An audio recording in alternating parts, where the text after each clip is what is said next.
what's up? It's Sifu Kuttel, and in this video I have the Swallowtail Han Dynasty spear. This is by LK Chen, and it is a high fidelity one-to-one reproduction of an existing Han Dynasty antique that's back over 2,000 years ago.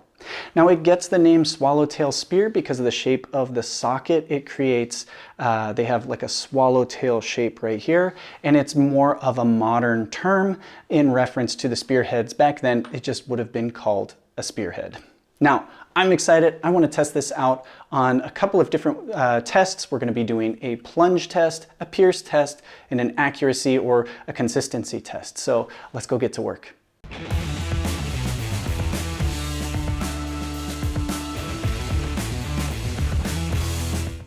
This type of spear would have been used by foot soldiers and cavalry alike. This is kind of the middle ground when it comes to swallowtail spears. It has a nice amount of piercing range, so it can be used with a little bit of power. It can be used with a lot of power. It's not too large, so it's not too heavy at the end of a pole. Now, most times this spearhead would have been mounted on a pole about 3 to 4 meters long, and it would have been held by the foot soldiers in kind of the shoulder-to-shoulder configuration. If it was on horseback, it would have been mounted on a little bit shorter of a pole so it wouldn't get tied up in battle.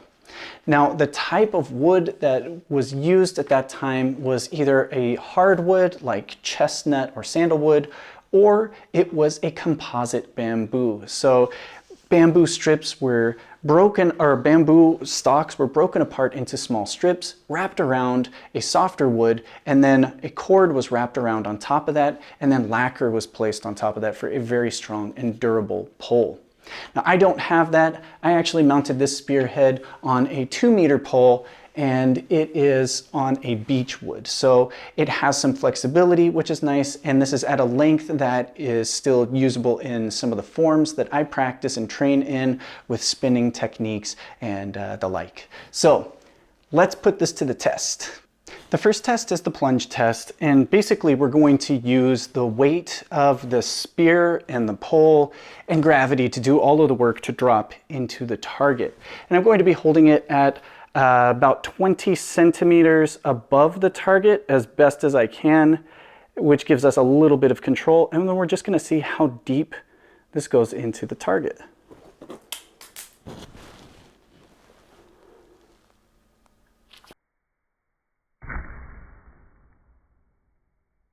I was actually quite surprised with this one. It didn't seem to plunge too far, barely about 3.5 centimeters, which is not even close to half the distance of the entire blade itself.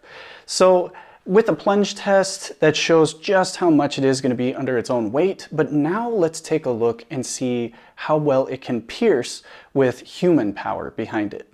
For the piercing test, I'm going to be using the same light target as the plunge test, and it's going to be suspended, but yet freestanding. So there's nothing backing this up, there's nothing supporting it. I have just as much a chance of batting the target away as I do actually piercing it with a traditional spear thrust.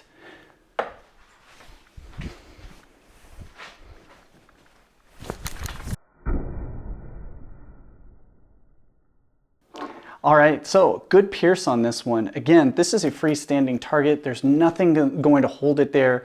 Out on the battlefield, an opponent would be pretty solid with their body weight and armor weight, so there's a lot of resistance and you're gonna be able to really sink it in. With a freestanding target, it's all about speed and pierceability, and we've got definitely over half. We're looking at about 5 centimeters of piercing, which is over half the distance, or which would leave us, with about 9 centimeters of pierceability here. This really plunged in deep. For our final test, we're going to be looking at controllability and consistency and accuracy. Now, I'm going to be aiming for this tiny little skewer, but it's not so much that we're going to judge it on my ability to hit this, but more so we're looking at consistency in proximity to the target itself. So we're going to see how often I can remain at least close to it and see if I deviate too much, either up or down, left or right. So let's go ahead and check it out.